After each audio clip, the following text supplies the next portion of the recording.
ಆತ್ಮೀಯ ಬಂಧುಗಳೇ, ಶ್ರದ್ಧೆಯ ತಂದೆ ತಾಯಿಯಂದರೆ, ನಲ್ಮೆಯ ಸಾಹಿತ್ಯಾಭಿಮಾನಿಗಳೇ, ಮನುಷ್ಯ ವಿವೇಕಶಾಲಿ, ವಿಚಾರವಂತ, ಪ್ರಜ್ಞಾವಂತ ಮತ್ತು ಸಂವೇದನವಾದಿ.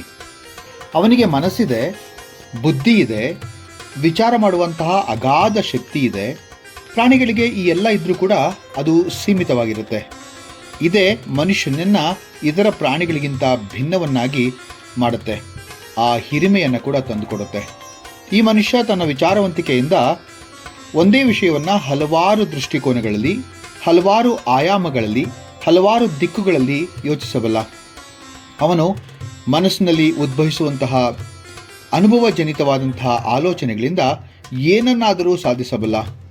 ಎಷ್ಟು ದೂರ ಬೇಕಾದರೂ ಸಾಗಬಲ್ಲ, ಯೋಚಿಸಬಲ್ಲ. ಆದರೆ ಈ ಯೋಚನಾ ಲಹರಿಯನ್ನು ಸ್ಥೀಮಿತದಲ್ಲಿಟ್ಟುಕೊಂಡು ಪ್ರಯೋಗ ಮಾಡಿದ್ರೆ ಅದು ಲೋಕ ಕಲ್ಯಾಣಕಾರಿಯಾಗುತ್ತೆ, ಇಲ್ಲವಾದರೆ ಅದು ಲೋಕ ಕಂಟಕವಾಗುತ್ತೆ.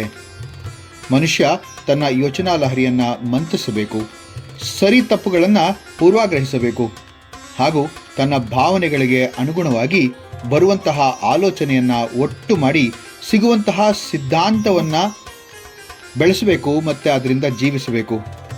ಈ ಹೂರಣವನ್ನು ಹೊತ್ತು ತಂದಂತಹ ಕಗ್ಗ ಇದಾಗಿದೆ. ಈ 64ನೆಯ ಕಗ್ಗ ಹೀಗಿದೆ.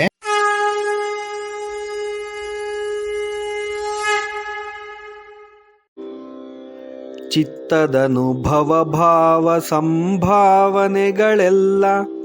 ಬತ್ತವದನು ವಿಚಾರ ಯುಕ್ತಿಗಳು ಕುಟ್ಟೆ. ತತ್ವ ತಂಡುಲ ದೊರೆಗುಮುದು ವಿವೇಚಿತ ತತ್ವ ನಿತ್ಯ ಭೋಜನ ನಮಗೆ ಮಂಕುತಿಮ್ಮ ಮಂಕುತಿಮ್ಮ. ಅಂತರ್ವೀಕ್ಷೆಯಿಂದ ಎಂಬಂತಹ ಶೀರ್ಷಿಕೆಯಲ್ಲಿ ಮೂಡಿಬಂದಂತಹ ಈ ಒಂದು ಸುಂದರವಾದಂತಹ ಕಗ್ಗ ಅಂತರ್ವೀಕ್ಷಿಕೆಯ ಒಂದು ಸುಂದರ ಪರಿಭಾಷೆಯನ್ನು ಹೇಳುತ್ತೆ. ಈ ಅಂತರ್ವೀಕ್ಷೆ ಅಂತಕ್ಕಂತಹ ಒಂದು ಪದದ ಅರ್ಥದಲ್ಲೇ ಅಡಗಿದೆ ನೋಡಿ. ನಮ್ಮ ಮನಸ್ಸಿನ ಅಂತರಾಳದಲ್ಲಿ ಹುದುಗಿರುವ ವಿಚಾರವನ್ನು ಸಮೀಕ್ಷೆಗೊಳಿಸುವುದು ಎಂಬರ್ಥ. ಸಂತ ಕಬೀರರು ಹೇಳುವ ಹಾಗೆ, ತಮ್ಮ ಒಳಗಿರುವಂತಹ ವಿಚಾರವನ್ನು, ಸತ್ವವನ್ನು ಮಾತ್ರ ಉಳಿಸಿಕೊಂಡು ಟೊಳ್ಳನ್ನು ಮತ್ತು ಬೇಡದೇ ಇರುವಂತಹ ವಿಚಾರಗಳನ್ನು ಹೊರದೂಕಬೇಕು, ತಳ್ಳಿ ಹಾಕಬೇಕು ಅಂತ ಹೇಳ್ತಾರೆ. ಸಾರು ಸಾರಕೋ ಗಹೀರಹೇ ತೋತಾ ದೇಯ ಉಡಾಯ್ ಅಂತ ಹೇಳುವಂಥ ಒಂದು ದೋಹೆ ಇದೆ. ವಿಚಾರವಂತರಾದಂಥ ನಾವುಗಳೆಲ್ಲರೂ ಕೂಡ ಯಾವಾಗಲೂ ನಮ್ಮ ವಿಚಾರವನ್ನು ಪ್ರಚುರಪಡಿಸೋದಕ್ಕೆ ಮುಂಚೆ ಯೋಚನೆ ಮಾಡಿ, ಆಲೋಚಿಸಿ, ಮಂತಿಸಿ ಅದನ್ನು ಪ್ರಯೋಗಿಸಬೇಕು. ಡಿ ವಿ ಜಿಯವರು ಇಲ್ಲಿ ಹೇಳಿರುವಂತೆ ನಮ್ಮ ವಿಚಾರಗಳೆಲ್ಲವೂ ಕೂಡ ಭತ್ತದ ಹಾಗೆ. ಅದಕ್ಕೆ ಮನಸ್ಸಿನ ಅನುಭವಗಳು, ಭಾವನೆಗಳು ಮತ್ತು ಆಲೋಚನೆಗಳೆಂಬಂತಹ ಒನಕೆಯಿಂದ ಅಥವಾ ವಿಮರ್ಶೆ, ವಿವೇಕಗಳೆಂಬಂತಹ ಒನಕೆಗಳಿಂದ ಚೆನ್ನಾಗಿ ಕುಟ್ಟಿದಾಗ ಸಿದ್ಧಾಂತವೆಂಬ, ಅಂದರೆ ತಂಡುಲ ಅಂತ ಹೇಳೋದು ನೋಡಿ, ಅಕ್ಕಿ, ತಂಡುಲ ಅಂದರೆ ಅಕ್ಕಿ, ಆ ಸಿದ್ಧಾಂತವೆಂಬಂಥ ಅಕ್ಕಿ ಸಿಗುತ್ತೆ. ಈ ಸಾರ ವಿಚಾರ ಮಾಡಿ ದೊರಕಿದ ಸಿದ್ಧಾಂತವೇ ನಮ್ಮ ಪ್ರತಿದಿನದ ಊಟ ಅಂತ ಹೇಳ್ತಾ ಇದ್ದಾರೆ ಡಿ ವಿ ಜಿಯವರು. ನಮ್ಮ ಪ್ರತಿದಿನದ ಊಟ ಅಂತಂದರೆ ನಾವು ಬದುಕೋದಕ್ಕೆ ಇರಬೇಕಾದಂತಹ ಒಂದು ವೈಚಾರಿಕತೆ, ಅಥವಾ ನಾವು ಬದುಕೋದಕ್ಕೆ ಬೇಕಾಗಿರುವಂತಹ ಒಂದಷ್ಟು ವಿಚಾರಗಳು, ಆಲೋಚನೆಗಳು ಅಂತ ಅರ್ಥ. ನಾವು ಎಂದಿಗೂ ವೈಚಾರಿಕತೆಯ ಬಡತನದಿಂದ ಬಳಲಬಾರದು. ಅದನ್ನು ಪಾವರ್ಟಿ ಆಫ್ ಇಂಟೆಲಿಜೆನ್ಸ್ ಅಂತ ಕರೀತಾರೆ. ಎಷ್ಟೋ ಜನ ನಮ್ಮಲ್ಲಿ ಸತ್ವವನ್ನು ಅರಿಯುವಂತಹ ದಿಶೆಯಲ್ಲಿ ವಿಮುಖರಾಗ್ಬಿಟ್ಟಿದ್ದಾರೆ. ಏಕೆಂದರೆ ಅವರಿಗೆ ವಿಚಾರವನ್ನು ಅರಿತುಕೊಳ್ಳುವಂತಹ ಮನೋಭಾವ ಇಲ್ಲ. ನಮ್ಮಲ್ಲಿ ದೈನಂದಿನ ಜಂಜಾಟದಲ್ಲಿ ಮತ್ತು ನಮ್ಮ ಒಂದು ವ್ಯಸ್ತತೆಯಲ್ಲಿ ನಾವು ಎಲ್ಲವನ್ನೂ ಕೂಡ ಮರೆತು ನಿಂತಿದ್ದೇವೆ. ಆದ್ದರಿಂದ ನಮ್ಮ ಒಳಗಿರುವಂತಹ ಒಂದು ವೈಚಾರಿಕೆ ಎಂಬಂತಹ ಸಿದ್ಧಾಂತ ನಮ್ಮಿಂದ ದೂರ ಸಾಗಿದೆ.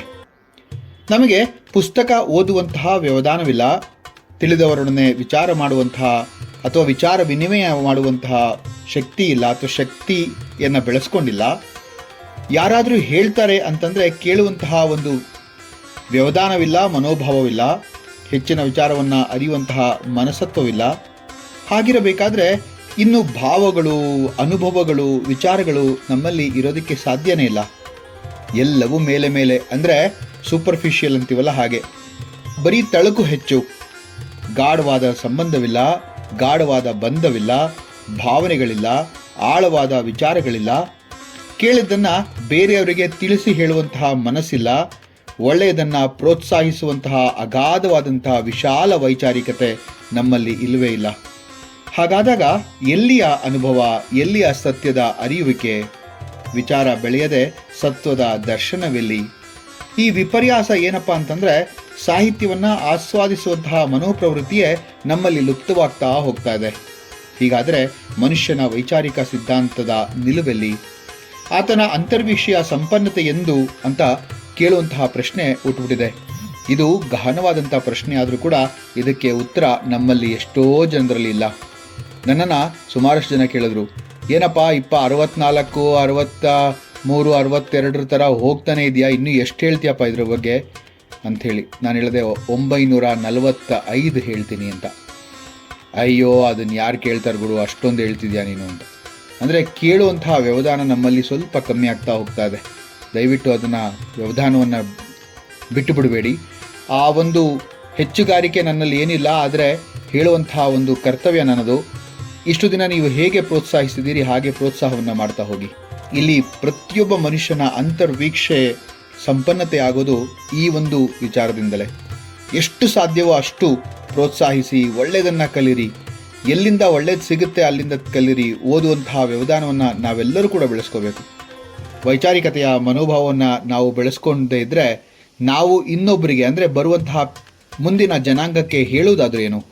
ಏಕೆಂತಂದರೆ ನಮ್ಮ ಒಂದು ಈ ಬದುಕಿನ ಜಂಜಾಟದಲ್ಲಿ ನಿಂತಲ್ಲೇ ನಿಲ್ಲಲಾಗದಂತಹ ಪರಿಸ್ಥಿತಿಯಲ್ಲಿ, ಜೀವನದ ಅಸ್ತವ್ಯಸ್ತತೆಯಲ್ಲಿ ಜೀವನವನ್ನು ಸಾಗ್ತಾ ಇರೋ ರೀತಿ ನೋಡಿದ್ರೆ ಬಹಳ ಭಯಕ್ಕೆ ಈಡು ಮಾಡಿಕೊಡುತ್ತೆ. ಸ್ವಲ್ಪ ನಿಲ್ಲೋಣ, ಸ್ವಲ್ಪ ವಿಚಾರ ಮಾಡೋಣ, ಸ್ವಲ್ಪ ಪುಸ್ತಕವನ್ನು ಹಿಡಿಯೋಣ, ಸ್ವಲ್ಪ ವಿಚಾರವನ್ನು ಮನಸ್ಸಿನಲ್ಲಿ ಬೆಳೆಸ್ಕೊಳ್ಳೋಣ, ಸ್ವಲ್ಪ ವಿಚಾರವನ್ನು ತಿಳಿದಿದ್ದನ್ನು ನಾವು ಬೇರೆಯವರಿಗೆ ಹೇಳುವಂತಹ ಪ್ರಯತ್ನವನ್ನು ಮಾಡೋಣ. ಬೇರೆಯವರು ಕೇಳದೇ ಇದ್ದಾಗ ಅವರ ಮನಸ್ಸು ಒಲಿಸೋಣ. ಆ ಮನಸ್ಸು ಒಲಿದೇ ಇದ್ದಾಗ ಒಂದು ವಿಚಾರವನ್ನು ಅವರ ಹತ್ತಿರ ಹೇಗಾದರೂ ಮಾಡಿ ತಲುಪಿಸುವಂತಹ ಪ್ರಾಮಾಣಿಕ ಪ್ರಯತ್ನವನ್ನು ಮಾಡೋಣ ಅಲ್ವಾ? ಮುಂದಿನ ಕಗ್ಗದೊಂದಿಗೆ ಮತ್ತೆ ಭೇಟಿಯಾಗ್ತೇನೆ. ನಮಸ್ಕಾರ.